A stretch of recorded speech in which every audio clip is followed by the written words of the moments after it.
Okay, are you tracking me?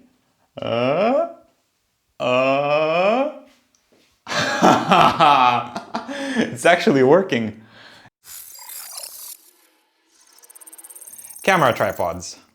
They suck, at least in workshop environments.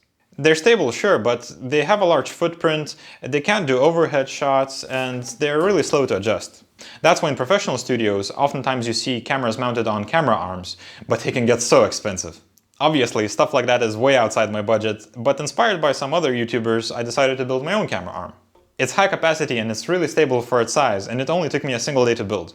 It's mostly because I used off-the-shelf components, so this design is yours to recreate if you want to. So, building montage begins now. These are linear rails. They're made out of solid steel rods, so they're nice and sturdy and they'll serve as the stand's Z-axis. And these are the blocks that slide on the rails. They're meant for heavy loads, so I'm not too worried about my camera being too heavy or something. I want a tall camera stand, but the longest rails that I could get shipped to me were a meter long, so I ordered 2 of them. So that means it's welding time.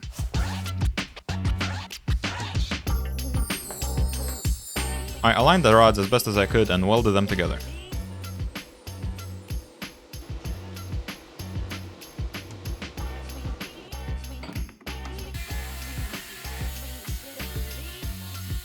After smoothing the joint out, I couldn't even feel it, so that was a success. For the camera arm itself, I'll be using a monitor arm. This one is a heavy-duty one, but you can get cheaper ones. It has multiple points of articulation, and it has some minor height adjusts, so it's gonna be perfect. The arm mounts and rotates on a tube, so that's what I'll use to attach it to the sliding block.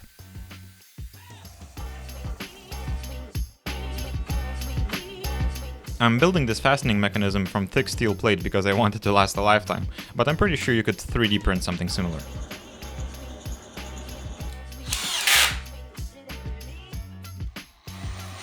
I countersinked the holes for bolts so they would sit flush and wouldn't limit the range of motion.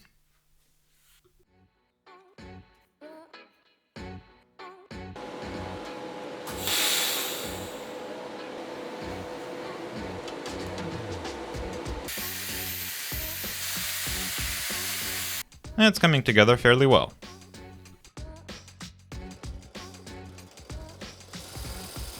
Now the second part of this mechanism will function as a clamp. A counterweight system would add a lot of complexity and mass and moving parts, so for now I'm going with a simpler solution.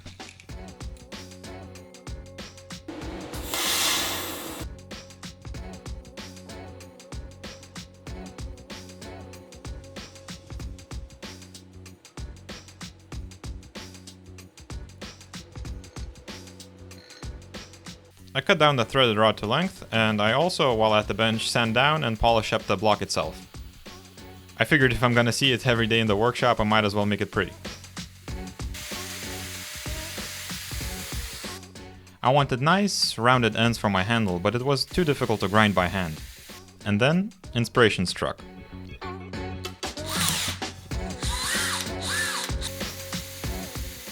Yep, dual wield. It's not stupid if it works.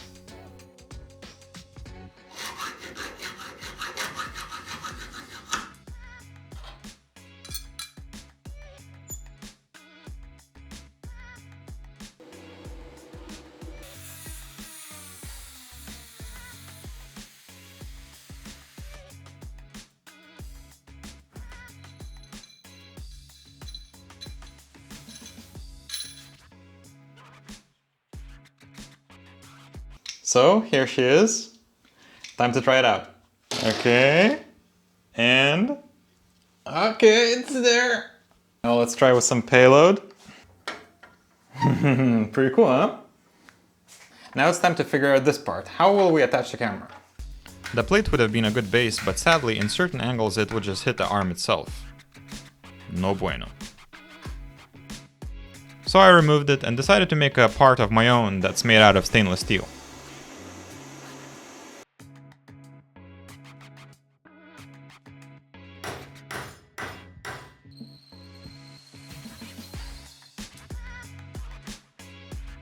As the final articulation point of the entire mount, I use a camera ball head with a quick release plate attached to it. This way you can get any angle you want, and with a quick release plate you can swap equipment fast.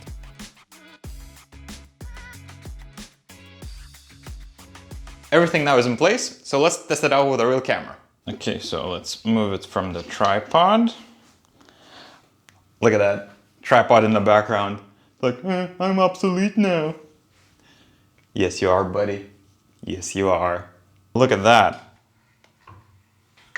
Any direction, any angle.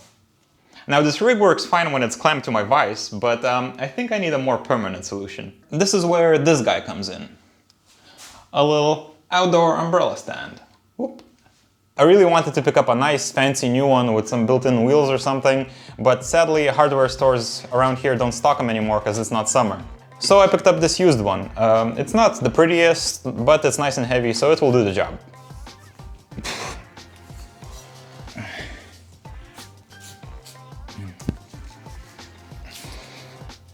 It was rusted shut, but after some convincing with a hammer it worked out. Seeing that this thing that's supposed to handle a full-sized umbrella was only fastened with a single bolt gives me some ideas. I figured I'll remove the aluminum bracket from the linear rail and weld on a sturdy L-shaped bracket. I don't want to add any side supports because it would mean losing precious travel distance for floor shots, so I need to make the base as low as I can. That's why I just keep welding and reinforcing this attachment point in hopes of it being rigid enough, but I'm kinda not sure, to be honest. I mean, there must be a reason why all camera stands have side supports. Now, to accommodate the mounting bracket, I need to sand out some aluminum.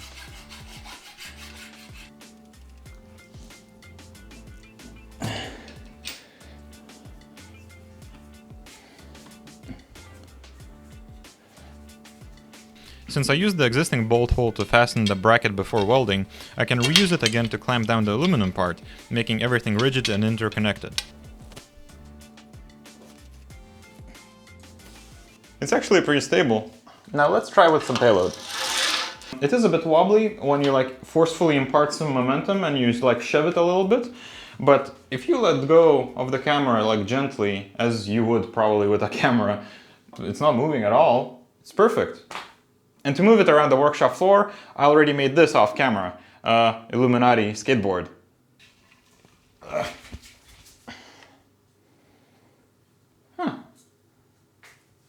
Look at that, it actually works. Huh. So another reason why I wanted a robust camera stand in the workshop is to hopefully use this. It's my camera gimbal. Usually you would use such a stabilizer for moving around shots, when you're walking around and stuff, but I think I could make use of it in the workshop too. But I wasn't able to use it before because it's kind of heavy and the tripod behind me, the old one, couldn't handle it. So I want to build an attachment that could possibly, hopefully, hold this on the camera arm that we just made. The gimbal is pretty heavy, so I need to make a mount that would shift the attachment point from the bottom to more close to the center of mass. Basically, I just don't want it to be top heavy.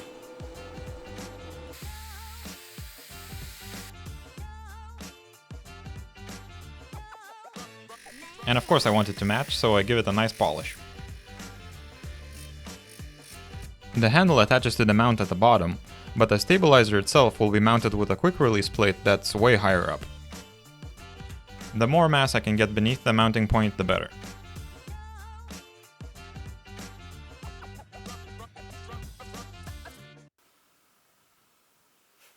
Okay, are you tracking me?